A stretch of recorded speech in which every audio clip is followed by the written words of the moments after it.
Андай болса баштайлы анда. Ver. Анда барыбызмындай Verip кылабыз. koç.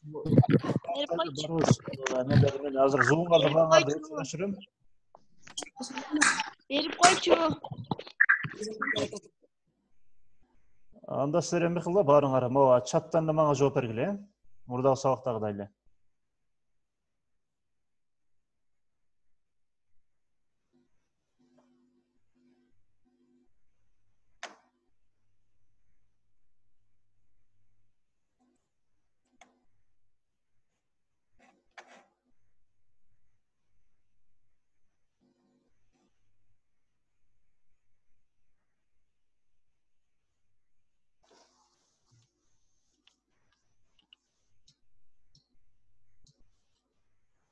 Андай берсе биз баштай берели, могу эмени кандай кылабыз? Билгендер болсо мага чаттан жооп берсин.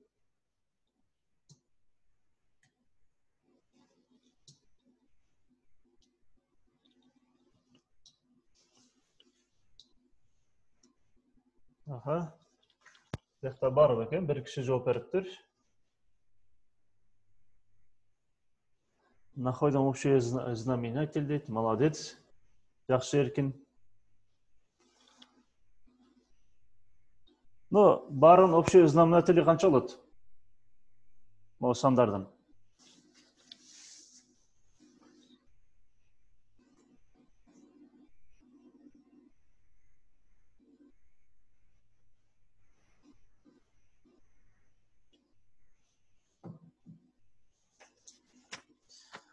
Жол болсо мына общий знаменатель менен чыгарсаңыз, жол болсо мына сразу бөлүп салгыла, моякачы. Мояка эмне W равно канча? 9 деленный на 13, это равно, значит, бөлсөңөр канча болуп калат? Типа 0,69 бир нерсе болот экен да. Биз эке менен алалы. Андан кийин x-ты дагы бөлөлү. 50 бөлүнгө канча? 77. 77 канча болот? Мына бөлсөңөр 0,64. И бул жактан дагы кайсыл калды бизге? Y калды. Y-ты дагы ошондой эле бөлүп көрсөңөр болот. 131. Муну да бөлгөнүбүздө канча болот? 0,068 болот экен. Эми бул жакта баарын салыштырганда биздин эң чоңу кайсыл болуп калат бизде? Бул жактан ошондо бизге жооп эмне болот экен? Бuyakta бирөө жооп бериптир. Эмне дейт? Ошондо эң чоң бизде кайсыл болот экен? W болот экен. Андан кийин Y болот экен. Андан кийин X болот экен жооп, Ошондо туура жооп кайсынысы? Бул жерде жооп эмнеси? A'сы болот экен. Так, бuyakta эмне кылыптыр? W, X ва туура, молодец. Жакшы, касиет менен Алтынбек туура жооп бериптир. Мадина Б'сы болот дептир. Ну, биринчи суроону кеттик анда. Эми кийинки суроону карайлы. 16-чы суроону карайлы. Бүткөндөр. Бул суроо оңой эле болуш керек,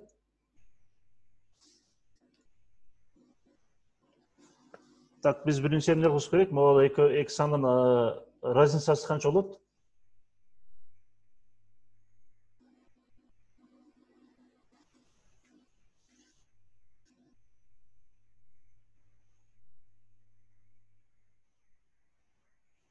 Отуз алты миң.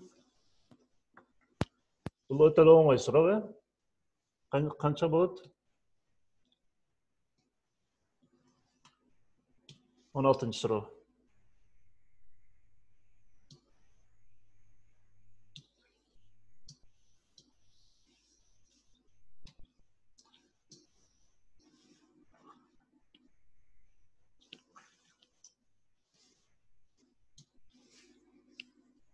Экөөнүн айырмасы канча болот? Бул жөнөкөй эле суроо. Экөөнү кемиткенде канча болуп калат бuyактан?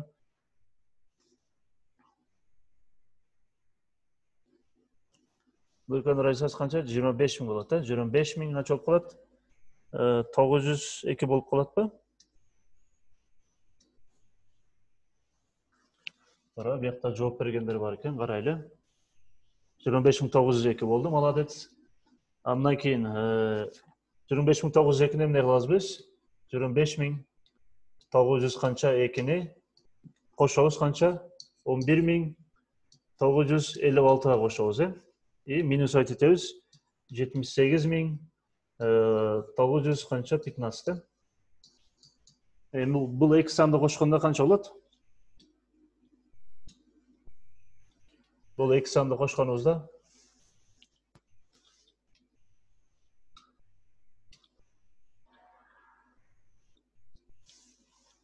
канча болот? 37 000 болуп калабы? Бул экөө 37 000 канча? 858 болот, И ушундан минус айтып кетебиз. Эмнени минус айтып кетебиз? 78 000 канча? 900 канча 15-ти минус айтып кетебиз, же болбосо кемитебиз. Значит, бизге равно канча калып калат экен? Канча минус канча болуп калат? Минус сан чыгат, Отрицательный сан чыгыш керек. Бияқта чыгаргандар барбы? Данияр дептир, бияқта жооп биринчи дептир. Молодец. Жооп А дептир, бирөөсү А дептир, бирөөсү Б дептир. До конца ошондой чыгарганда биз канча болот? Бияқта 41 000, 41 057 болуп калатпы? Жооп ошондо кайсыл болот экен? Всы болот экен,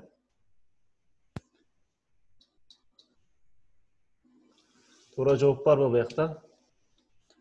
Жооп В дептир, молодец. Минус 41 000 мадина туура жооп бериптир. Алтынбек анан кийин Меркин бирсер да кайра карашыңар керек, Алтынбек туура чыгарыптыр. Жакшы. Эми кийинки суроону карайлы, 17-ти суроону.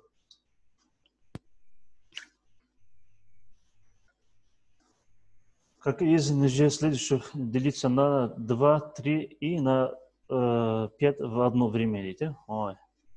Кайсы санды ушулардын дейт 2-ге, 3-кө жана 5-ке бөлүнөт. Бир учурда дейт,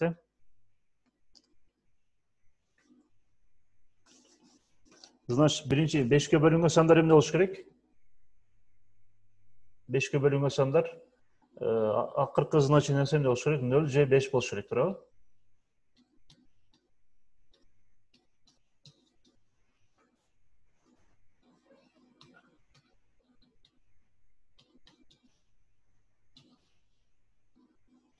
Акыркы эмнеси?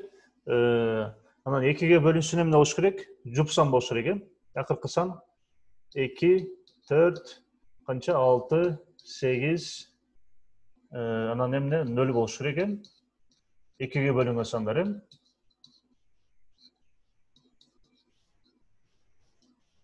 Акыркы санда значениялар эмне болуш керек? Так, бул жакта эмне дейттер? Жооп кайсыл? Жообу Г болот дейт. Карап көрөбүз азыр. 3-кө бөлүнүшүн эмне болуш керек? Билесиңерби 3-кө бөлүнүшүн? Могу цифралардын баары эмне болуш керек? Могу жакта баарын карап көрсөк, мисалы, бул Асы 2-ге бөлүнөт, 2 и 5-ке бөлүнөт, туурабы? Могунда карап көрөлү, 2 и 5-ке бөлүнөт. Всында карап 2 жана 5-ке бөлүнөт. Мында карап көрөлү, 2 и 5-ке бөлүнөт, 2 жана 5-ке бөлүнөт экен, туурабы? Эми 3-кө бөлүнгөндө кандай определять этебиз? Кантип билебиз аны 3-кө бөлүнө турганда? Биз эмне кылыш керек? Ал үчүн 9 плюс канча 8 плюс канча 0 бөлүнөтпү? Канча 17 болуп калат экен, 17. 17 бул эмне 3-кө бөлүнбөйт, туурабы? 17 эмне 3-кө бөлүнбөйт,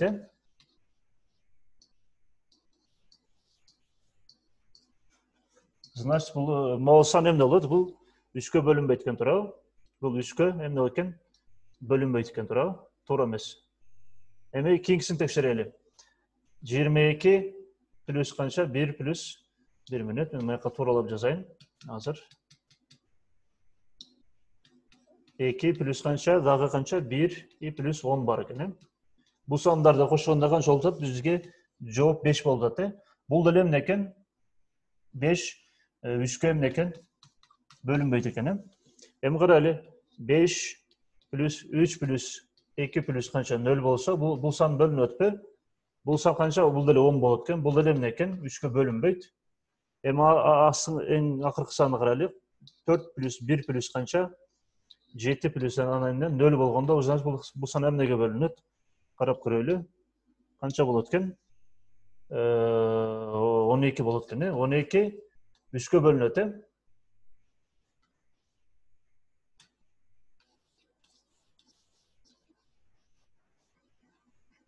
Значит, бул эмне экен? Могу сандар, могу саны бул 2-5ке жана канча 3-кө да бөлүнөт экен. Булар эмне экен? Бөлүнбөйт экен, туурабы? Жана туура жооп бизде эмне эсеп калды? Г'сы болуп калды. Моголор баардыгы эмне экен? Бөлүнбөйт экен. Бул эмне экен? Бөлүнөт экен. 12 деген эмне? 12 сан бөлүнөт да. 10 3-кө бөлүнөтпү? Бөлүнбөйт, туурабы?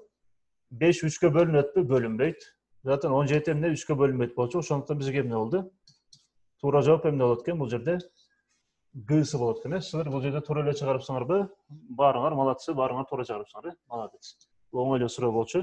Анда кийинки эбетке өтөлү. 18-ci суроону карайлы. Бакыт шаршемби күнү төрөлгөн, Нурлан андан 10 күн улуу дейт. Нурлан кайсы күнү төрөлгөн дейт.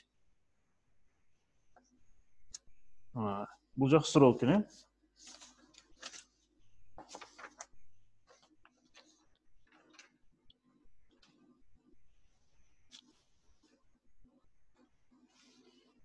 Туура жооп келди окшойт, карап көрөлү.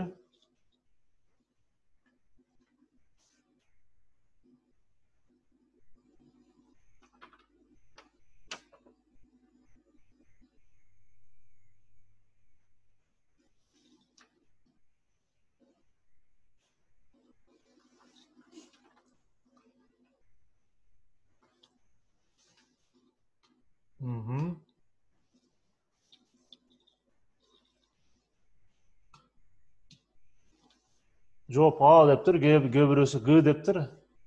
Азыр карайлы анда, маяктан карайлы. Күндөрдү жазып алалы. Биринчи күн, экинчи күнү, среда, четверг, пятница и канча дейт? Суббота и воскресенье. Бизде ушул күндөр бар. Ким төрөлтүр бул күнү? Нурлан Бакыт төрөлтүр. Бакыт шаршемби күнү төрөлтүр. Значит, Бакыт могу күнү. Шаршемби это значит кайсыл? Среда болуп калат. Среда күнү төрөлгөн болсо, биз допустим эсептелели, 10 жашка улуу экен тиги. Ошону биз эсептесек, биякта эмне болуп кетет? 1, 2, 3, 4, 5, 6, 7, 8, 9, канча болуп калат экен ошондо? 10 болуп калабы жооп? Пятница болуп калабы жооп, 10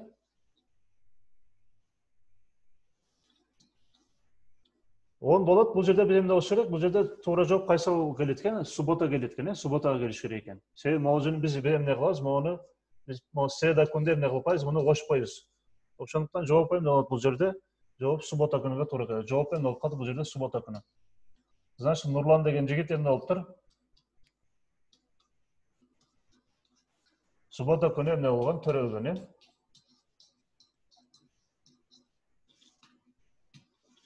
Жооп ошондой кайсыл болот экен? Жооп бул жерде Г дегендер бар. Бул жерде Г дегендер барбы? Бардык балдар эмне кылыптыр? Г дептир. Туура эле жооп бериптир. Эми кийинки суроону карайлы. 19-ду карайлы. 19-чу суроону. Бул жөнөкөй эле бир эме амал экен, вычисление экен. Ушуларды иштегенде жооп бизге эмне кайсыл жооп чыгат дейт. Биринчи эмне кылабыз бул жерде? Биз могул скобканын ичинде биринчи ар дайым эмне кылабыз? Биринчи скобка жоксо кашанын ичинде иштейбиз. Биринчи дейли канча? 84 плюс канча? 11 равно канча болот? 95 болуп калабы? 95 болду. Аны эмнеге көбөйткөнбүз? Экинчи көбөйтөбүз канчага? 95'ti эмнеге көбөйтөт экенбиз? 17'ge көбөйтөт экенбиз,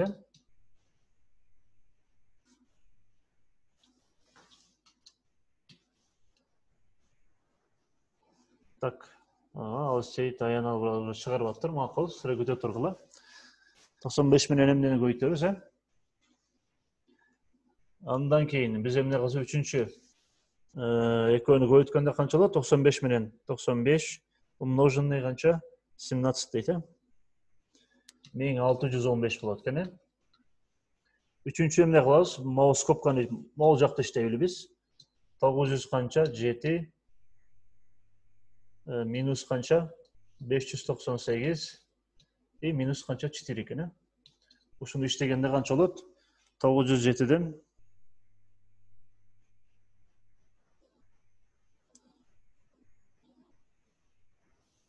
бул жерде қанша? 305 калат экен. Жооп бул жерде В дептир, кээ бирөө В дептир, кээ бирөө эмне Г дептир. Азыр бирге карайбыз. Бизге эмне калды? Скобканын ичинде 4-чү эмне кылабыз? 1615 и кошулган канча? 300 канча? 5 болуп калат,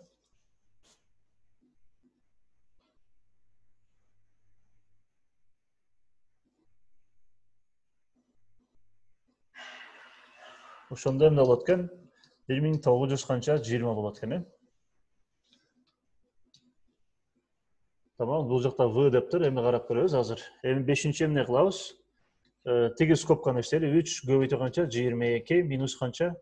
Минус 6. Значит, бул жерден канча болот? 22-ни биз 3-кө көбөйтсөк 66 болот. 66 минус канча 6 болсо, бул эмне 6 болуп калат экен. Эми акыркы эмени карайбыз, 6-чы жолду 1900 канча? 20 минус айтебиз канча?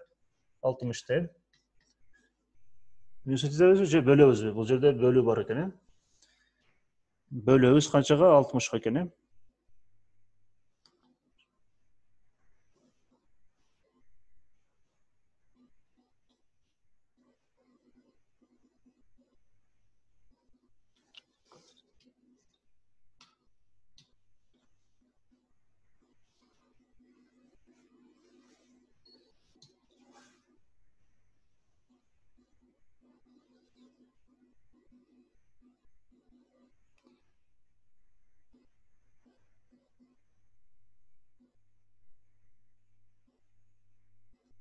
Ошондо жооп канча чыкты бул жерден? 50 балл чыгып калды го биздики. Эми кайсы жерден ката кеттик анда биз?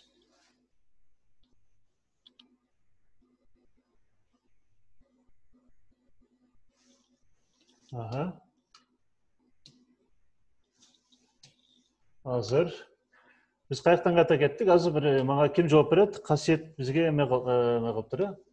Кол көтөрүптүр. Касиетти карап көрөлү азыр. Касиет. Агай 920 деген туура эле чыкты. 60ка бөлсөк 192ни алып алсак, 3төн берсек 180 болот. 192ден 180ди алсак 12 калат. 0ду түшүрсөк 120, 120 болуш үчүн 60ты 2ге көбөйтсөк 120 болот. Ошондо 32 чыгат экен. Биз анда ката бөлүп алып турбуз анда. Молодец. Жооп ошондо эмне болуш керек? 32. Жакшы, чоң рахмат. Ананда чоң рахмат. Кийинки эмеге өтөлү. Анда жооп ошондо эмне болот экен? Молодец. Силерди бир эме текшерип көрөм дегем. Жакшы. Кийинки 20 суроону карайбыз анда.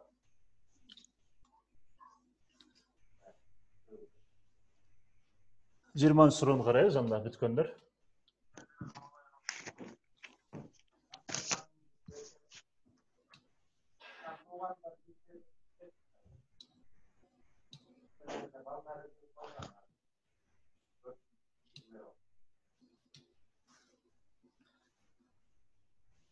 Так, 3, 7 жана 9 цифраларын колдонуп, канча 3 орондо жұп санын жазууга болот дейт. Сколько всевозможных альтернативных четных чисел дейт. Можно составить с помощью цифр 3, 7 и 9 дейт.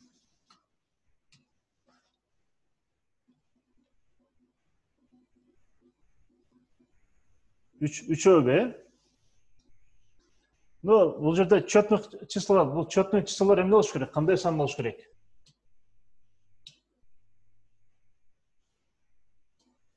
Четный сандар кандай сандар булар? Четный сандар. Же болсо эмне? Жұп сандар. Мисалы 500 канча? Допустим, деле 564 дейин, эмне экен? 300 жол болсо 500 канча? 47. Ушул сандардын кайсынысы четный болот? Бул жерде могул 4 кандай? Бул жұп сан, 0 бул жерде эмне? Жұп сан, бул жерде эмне бул? Так сан. Ошондо биз эмне сандардын акыркы цифраларын карап калат экенбиз ошондо, таксам бизге эмне сурап атат, бизден жуп санын сурап атат. Могу сандар менен сосабат эткенде 3, 7, 9, анан 7, 9, 3. Бул сандарга карасаңар, бул жерде эме барбы? Ким жооп берип коет мага? Азыр бул жакта кээ бир окуучулар эмеге кетип окшойт. Аяна сен жооп берчи.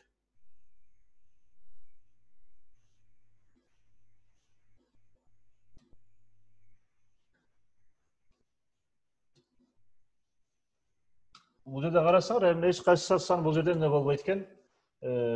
Бизге могулар последний цифраларды карасаңар да эмне экен, бул таксан экен, туурабы? Значит, бул жерде же болбосо бизге эмне, могу 3, 7, 9 булар баары эмне? Таксан, Жоксо нечетный сандар. Значит, бул жерде эмне болот? Бизге эч качан эмне четный сан эмне болбойт, түзүлбөйт. Значит, жооп эмне болуш керек? 0 болуш керек, Жооп кайсыл болот? Г'сы болот, Суроо барбы? Барыңар эле жазып түшүнгөн окшойсуңар, Кийинкисин карайлы эми. 21-ди карайлы.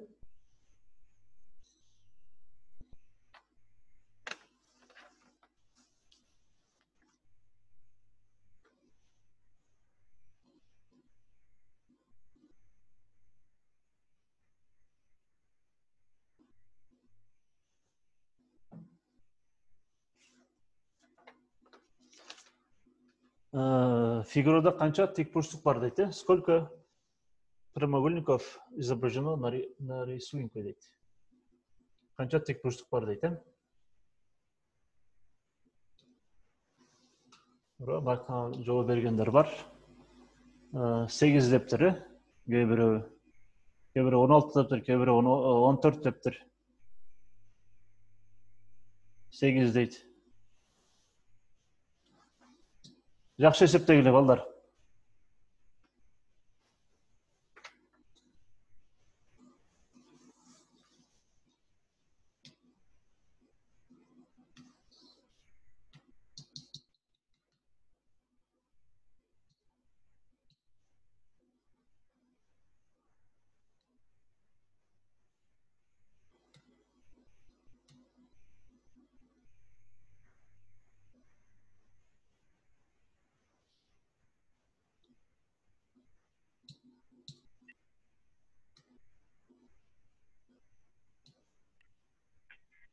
Жооп берчи, Данияр.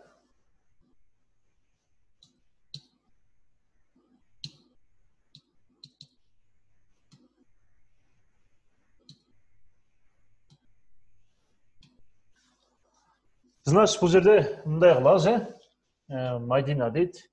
Майдинага сөз береличи.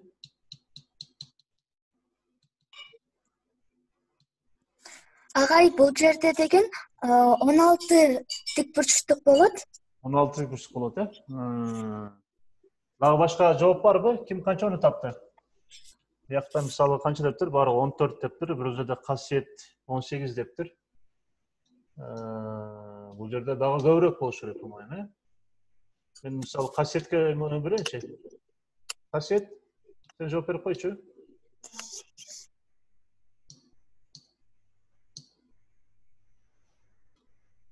18 тикбурчтук бар. Кандай таптың 18-ди? Туура жооп балдар. Бул жерде 18 эме бар. Тикбурчтук бар бул жердечи. Мисалы биз чоңдон башталып, биринчи чоң туурабы? Бул 1 плюс анан ал жерде дагы канча бар экен? 1-ди 2ге бөлгөндө канча бар бул жерде? 2 бар. Анан дагы кичинекей төртбурчтук бар. Бир чоң эмени 4кө бөлдүк туурабы? 4 бар. Анан дагы 1 бар экен туурабы? Буякта кичинекей. 4, дагы бир 4 бар экен, 2 бар экен, 2 бар экен, дагы 4 бар экен, дагы бир ушулардын баарын кошкондо бизге эмне чыгып атат? Жооп 18. Бул жерде бар, Могулардын баарын жакшы карашуу керек. Кичинекейлерди карашыбыз керек баарынчы. Ошондо эсептегенде бул жерде эмне бар? Бизде жооп 18 прямоугольник болуш керек. Эми кийинкини карайлы. Keyingi суроону карайлы.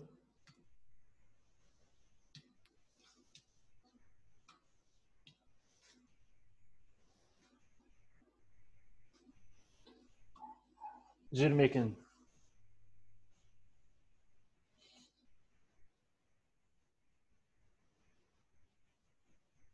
Логикалык суроо экен 22-нчи суроо, э?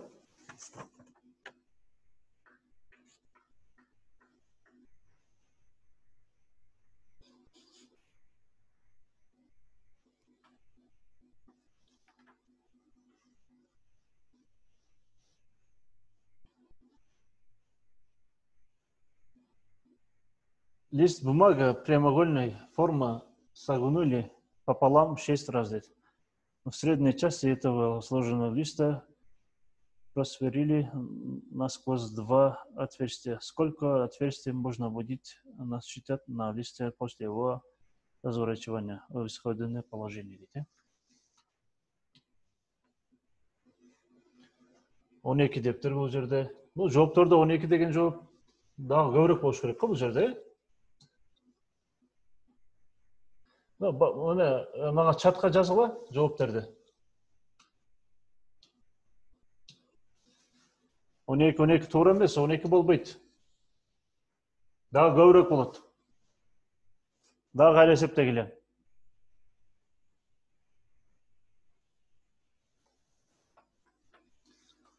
Каралы, бир листок бар, туурабы? Бир листокти эмне кылдыңар? Бүктөдүңөр. Муну бүктөгөндө могу жактан бир эки жол жерин эмне кылганда, ортосунан тешкенде канча? Бул уже биринчи эмеде канча эме болуп атат? 4 болуп атат, э? Эми ушуну кайра дагы бүктөгөндө канча тешик болот бул жерде? Экинчи эмеде уже канча? Могу жакта, бул жакка бүктөгөндө, значит, могу жерден канча уже 4. Канча болуп кетет уже? 8 болуп кетет экен. Түшүнүңөрбү? Уже 3-чү болгондо канча дейт? Уже дагы кете берет. Мондай болупчу. Уже мондай болгондо. 3-чү бүктөгөндө дагы көбүрөөк. 3-чү болгондо уже канча болуп атат? 16 болуп кетип атат, туурабы? Вот. Значит, бул жерде канча? 4-чү болгондо мен аягын чийбелей коем. Бул жерде 4-чү болгондо уже канча болуп атат? 4-чүдө 16 канча болуш керек? 32 болуш керек, э?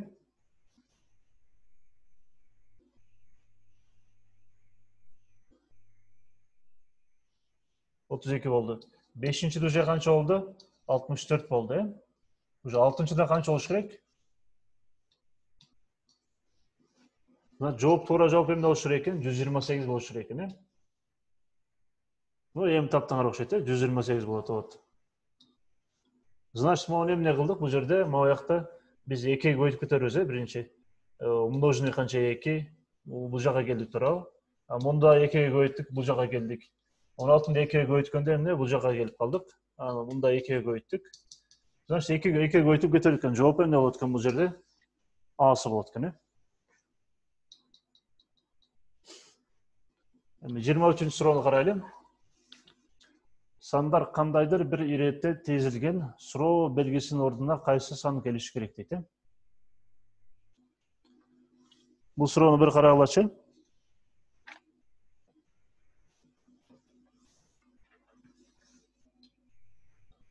Бул да логикалык суроо экен, э?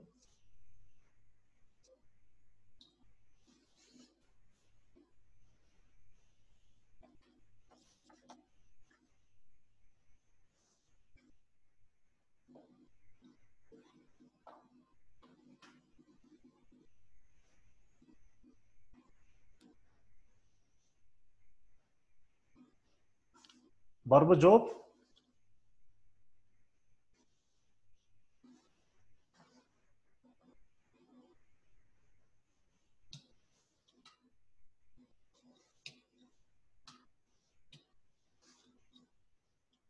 Акмарал канча дейт? 40 дейт, 45 дейт. Азы карап көрөбүз. 60 deyт.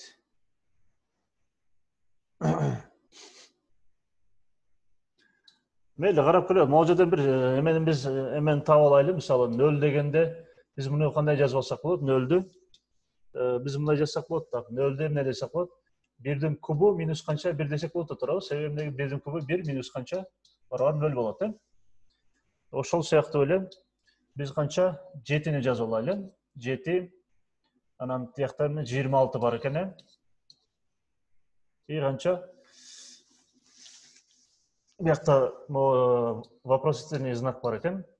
И қанша 124 бар екен. Біз ушуларды бірінші біліп алайлы. 7-ні біз емне қылып жазсақ болады? 2-нің кубы минус қанша 1 десек болады болса, 2-нің кубы қанша 8-ден 1 алсам қанша 7 шығады екен. 26-ны да ошондой кылсак болот. 3-тің кубы болса 1-ди кемитебиз. 3-тің кубы қанша 27 болуп калат. Ундан біз 1-ди кемиткенде, значит қанша 26 болот. Значит, могу жерде эмне болуш керек экен? 4-тің кубы минус қанша 1 равно 4-тің кубы қанша 64 болот. 64 1-ди кемитебиз. И значит қанша 63 болуш керек экен жооп. И бул 124-тө 5-тің кубы қанша? 5-тің кубы минус 1 равно қанша болот? 125 болот. Минус қанша? Минус 124 болот. Значит, жооп бизде эмне экен? Туура жооп. Туура жооп кайсы болот экен бизде? 63 болот экен, жооп. Ну, жакшы. Кийинки эмеге өтөлү анда. Кийинки эмеге өттүк. 24-тү карайлы анда. 24-түн суроону карайбыз.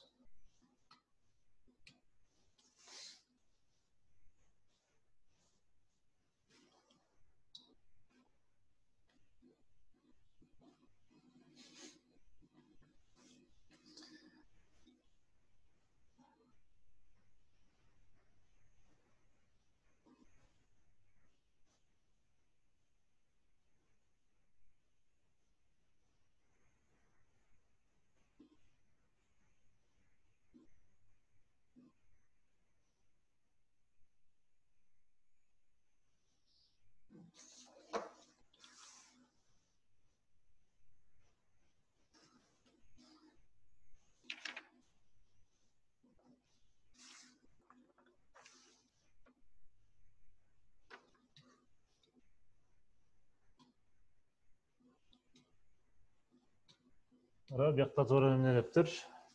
Жооп канча дептир? 1646 болот дептир. Г1 2322 болот дептир. Азыр бирге карайлы жоопты.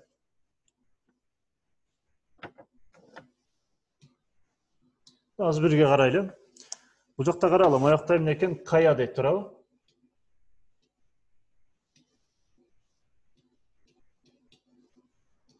Кая деген бар экен. Бул эмне болушу мүмкүн? Могул кая деген сөз 1600 канча 46 болушу мүмкүн, туурабы? Или канча 442, могул жерде 42 52 болушу мүмкүн. 42 канча 52 болушу мүмкүн. Или еще канча 12 32 болушу мүмкүн, туурабы? Эми дагы эмне деген бар экен? Аяк деген бар экен. Аяк деген сөз эмне болушу мүмкүн? Бул жерде 230 канча 2 анан 1 болушу мүмкүн, туурабы? Башка вариант барбы? Ушундай эмес сандар бирдей болгон, жок. Значит, бул жерде эмне десек болот? А равно канча 2, Y равно канча 3, А равно канча 2 и К равно канча 1 болот экен да. Туурабы? Ошондо биз дагы улантсак, мына жака жаза турган болсок, жакта дагы эмне бар бизде? Куту деген бар экен. Куту деген эмне болушу мүмкүн бул жерден? Биз эгер А2 боло турган болсо, могул жерден значит эмне болуш керек? К1 болуш керек экен, туурабы? К1 боло турган болсо, биз могул эмени карап алсак, бул жерден эмне болуш керек экен? Могул жерден эмне болуш керек? Бул болбойт, туурабы? Бул да туура, значит бул могул эмнеге барабар экен? Бул могулга барабар экен. Значит, куту эмне болушу мүмкүн экен бул жерде?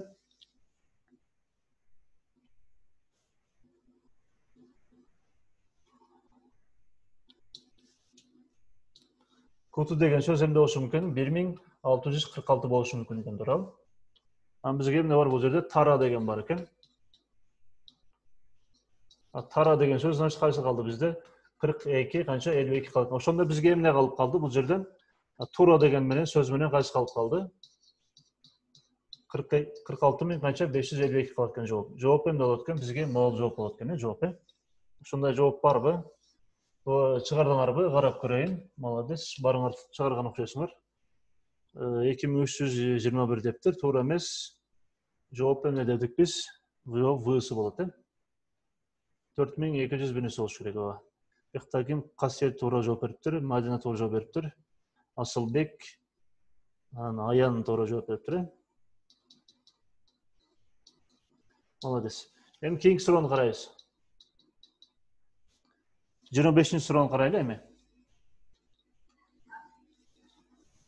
Бул суроо бир аз эмерак, логикалык суроо. Көбүрөөк башынан ойлонуп туруп анан кийин жооп беришибиз керек.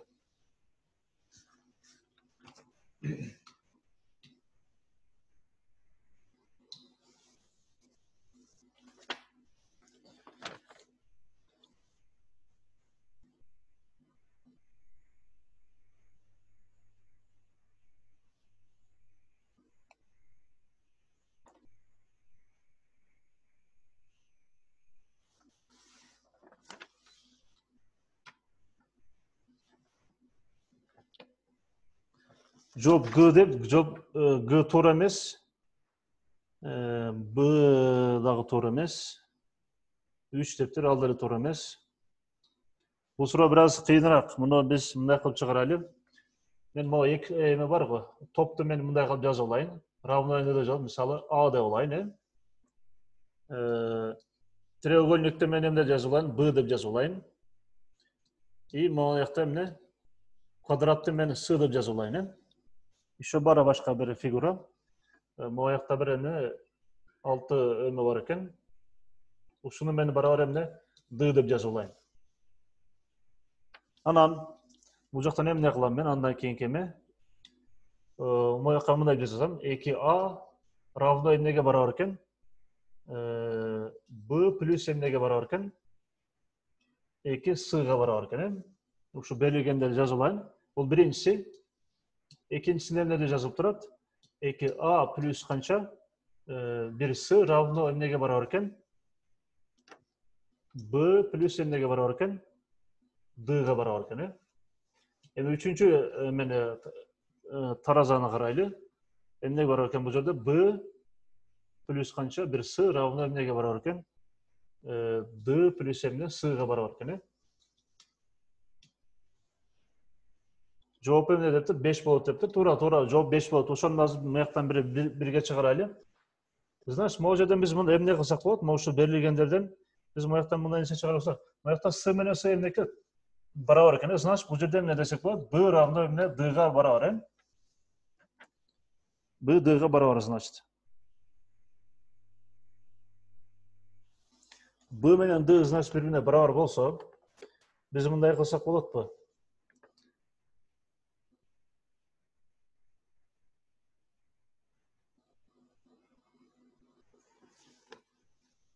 Мояктан биз эгер бул экөө бирине барабар болсо, биз мындай кылып жазсак болотпу, значит, моякачы 2А плюс канча деп эмне десек, С равно эмнеге барабар? 2Б деп алсак болотпу? Болот тура, эмне Б менен Д бири-бирине барабар экен. Андан кийин дагы эмне кылсак болот?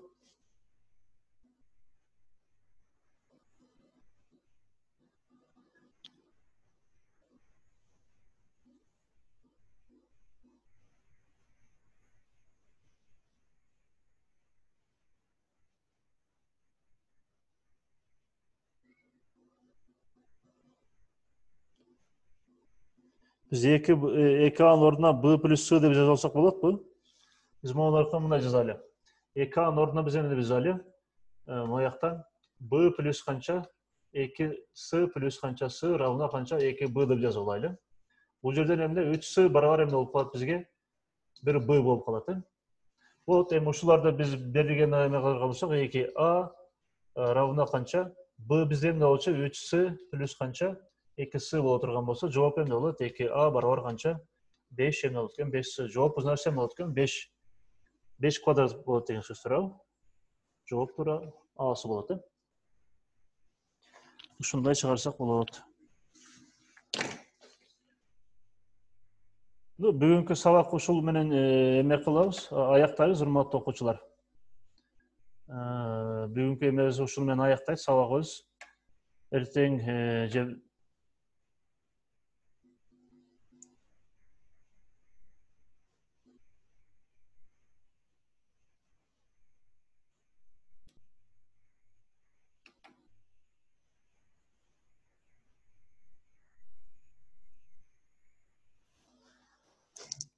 урматтуу окуучулар, андан бүгүн эмебиз аяктады.